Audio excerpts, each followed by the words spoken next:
institutions for the mentally retarded. And I think particularly at Willowbrook that we have a situation that borders on a snake pit, and that the children live in filth, that many of our fellow citizens are suffering tremendously because of lack of attention, lack of imagination, lack of adequate manpower. There's very little future for the children or for those who are in these institutions. Both need a tremendous overhauling. I'm not saying that those who are the attendants there or the ones that run the institution are at fault. I think all of us are at fault. And I think it's just it's long overdue that something be done about it.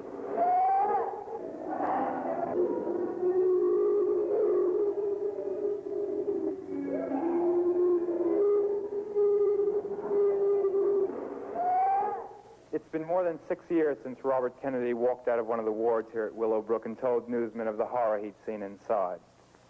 He pleaded then for an overhaul of a system that allowed retarded children to live in a snake pit. But that was way back in 1965, and somehow we'd all forgotten. I first heard of this big place with the pretty-sounding name because of a call I received from a member of the Willowbrook staff, a Dr. Michael Wilkins. The doctor told me he'd just been fired because he'd been urging parents with children in one of the buildings, building number 6, to organize so they could more effectively demand improved conditions for their children. The doctor invited me to see the conditions he was talking about, so unannounced and unexpected by the school administration, we toured building number 6. The doctor had warned me that it would be bad. It was horrible. There was one attendant for perhaps 50 severely and profoundly retarded children, lying on the floor naked and smeared with their own feces. They were making a pitiful sound, a kind of mournful wail that it's impossible for me to forget. This is what it looked like, this is what it sounded like, but how can I tell you about the way it smelled? It smelled of filth, it smelled of disease, and it smelled of death. We've just seen something that's probably the most horrible thing I've ever seen in my life. Is that typical of ward life? Yes, there are 5,300 patients at Willowbrook, which is the largest institution for the mentally retarded in the world.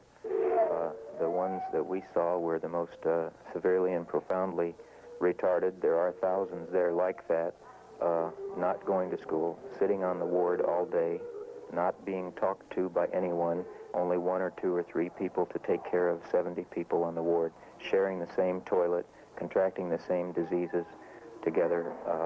100% of patients at Willowbrook contract hepatitis within 6 months of being in the institution. Most patients at some time in their life have parasites. The incidence of pneumonias is greater than any other group of people that I think exist in this country. Trauma is severe because these patients are left together on a ward, 70 retarded people, basically unattended, fighting for a small scrap of paper on the floor to play with, fighting for the attention of the attendants who are overworked, trying to clean them, feed them, clothe them, and if possible pay a little attention to them and work with them and develop their intelligence. But what in fact happens is that they go downhill. 2 days after our first unofficial visit, a camera crew was given an authorized tour of the facility. While unannounced, we'd found the children naked and basically unattended. They were shown kids who were fully clothed and generously attended.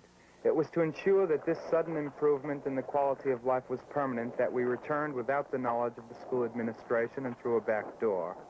It was the first day all over again. For these people, life is just 1 hour after another of looking at the floor. There's no training going on here. Can the children be trained? Yes, every child can be trained. You know, these kids, there's no effort. We don't know what these kids are capable of doing.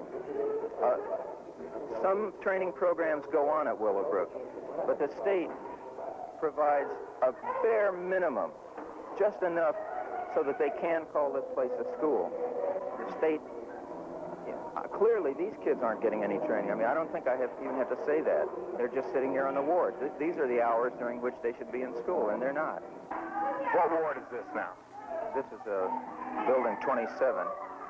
These patients do have clothes on today, but as you can see, the one thing that can't be hidden is that there are no training programs, that all these patients do is sit during the day. They're not kept occupied. Their life is just hours and hours of endless nothing to do. No one to talk to, no expectations, just an endless life of misery and filth.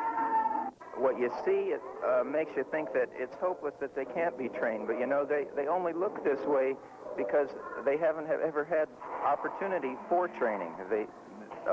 You know, if you or I were left to sit on a ward surrounded by other mentally retarded people, we would probably begin looking like this too. The Willowbrook State School is this country's largest home for the mentally retarded. It's called a school, but that's more a statement of aspiration than of fact. Fewer than 20% of the 5,230 people who are kept here attend any kind of classes. When the state of New York entered a period of economic retrenchment 2 years ago, a hiring freeze was clamped on this and other institutions in the Department of Mental Hygiene. In the intervening months, Willowbrook lost 600 employees through attrition. For the budget for fiscal 71-72, the governor recommended a hold-the-line appropriation of $630 million for the mental hygiene department. The legislature, seeking to trim the waste and fat from the budget, cut it down to about $600 million. Then the governor decided that even $600 million was too much and cut it even further, all the way down to $580 million. Willowbrook lost another 200 employees, and a situation that 2 years ago was bad became hopeless. The attendants tried to care for their wards, but was simply overwhelmed. The attendant-to-patient ratio, which should be about 4 to 1, dropped to 30 or 40 to 1. And the average feeding time per patient, which should be 20 or 30 minutes, went down to 2 and 3 minutes. Many of the profoundly retarded children aren't capable of feeding themselves. In my building, we had no staff to train them in a systematic way to use utensils to feed themselves. That can be done, but what's necessary is to feed them. You take a bowl of food that you've made into a mush-like substance with a big spoon, and you ladle it out into their mouth. In the buildings where the kids can't feed themselves, there are so few attendants that there's only an average, it's been timed, 3 minutes per child per feeding. How much time would be needed to do a job adequately? The same amount of time that your children or my children would want to have to eat breakfast. What's the consequence of 3 minutes per meal per child? The consequence is death from pneumonia. North of the city, on the way to Bear Mountain, is a lovely-looking place called the Letchworth Village Rehabilitation Center. Set among the hills and woods of suburban Rockland County, a passerby could easily mistake the place for a country club or a college campus. But the early morning mist gave the place an eerie feeling, like a set from a horror movie. And once inside, that feeling became suddenly appropriate. Congressman Mario Biaggi had planned an official tour of the facility for 10 o'clock in the morning, but by this time, wary of what I felt were attempts on the part of the Department of Mental Hygiene to make the situation look better than it really was, my camera crew and I got there 2 hours before that. As the hour of the official tour approached, bundles of clothing were brought in for the children, and a process of cleaning up was begun. Even so, none of these cosmetic changes could do much to improve the place. Who's in charge here, Jerry? This is Mrs. Nixon. I'm Congressman Biaggi. How are you? Why are these patients unclothed? We don't have enough clothing. We don't have the proper help to keep clothing on them. We have a few nudists that will not keep clothes on. They will pull them off. But most of all, we don't have the help to keep the kids properly dressed. You're talking about more money for the institution. Well, that we could use, because then we will have more help. How understaffed are you? Very understaffed. There are days we have 4 or 5 attendants to take care of 100. Condition in a very beautiful ground, very well-built buildings. Inside we have housed the children of many of our citizens who are subjected to what appears to be the worst possible conditions I've ever seen in my life. I've visited penal institutions all over the country. I've visited hospitals all over the country. I've visited the worst brigs in the military. Nothing's like it. I've never seen anything like it. About 25% of the funding for Letchworth Village comes from the federal government, and one of the requirements for continued eligibility is that there be 80 square feet of space per patient. Here they get only 35 square feet. In the face of this terrible overcrowding, there was a ward there that stood empty because they hadn't the funds to hire the 38 people it would take to staff it. How can this be? Well, we need 38 additional positions, and we would be able to staff this area and reduce our overcrowding in overcrowded areas. That's a sin, my God, a sin. Well, we have submitted, and we're expecting that we might be getting them, and then we'll be able to reduce the overcrowding in certain areas.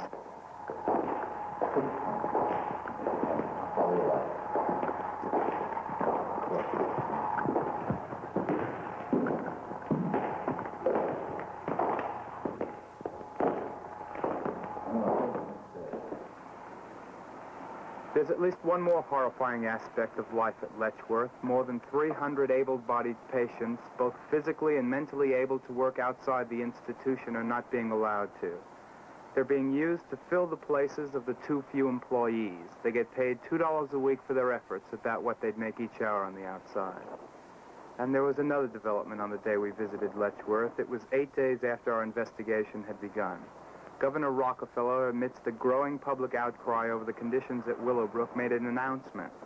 He was restoring the $20 million he had stricken from the budget of the Department of Mental Hygiene. Willowbrook, it was said, would be able to rehire 300 of the 900 employees it had lost since November 1970.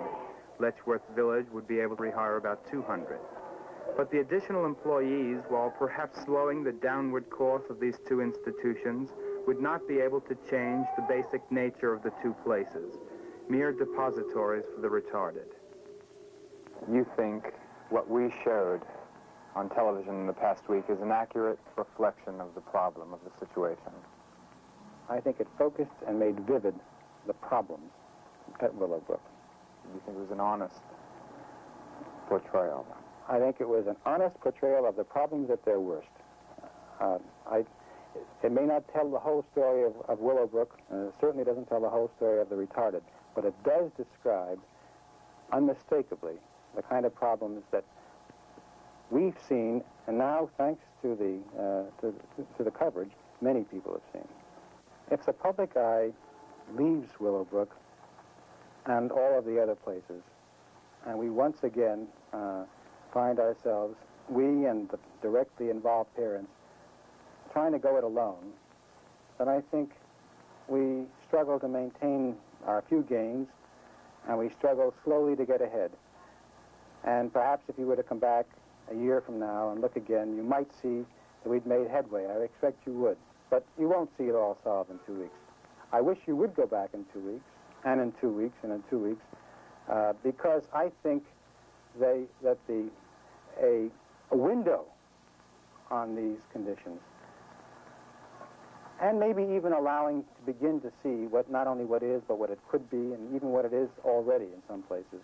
So to reinforce the sense of hopefulness and to reestablish in people's minds that we're talking about human beings with potential, I would hope that you would see continued change, and if you didn't see it, that you'd say so. 2 weeks after that interview, I took Dr. Miller up on his invitation to revisit Willowbrook. I found no meaningful change in the quality of life for the 5,230 people who live here. The attendants are trying their best, but the staff is just too small to do anything more than just try and keep the place clean. When there's only one person to take care of 30 or 40, nothing good can possibly happen. No rehabilitation, no training, nothing.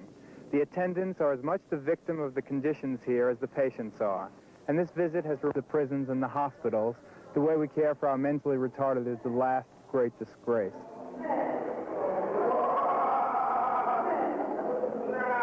The story of Willowbrook and of Letchworth Village is a story of degradation. A real-life horror story of lack of attention, of filth, and of children living as animals live in uncivilized, inhuman existence. But our intention is not just to horrify, but also to demonstrate that it doesn't have to be that way.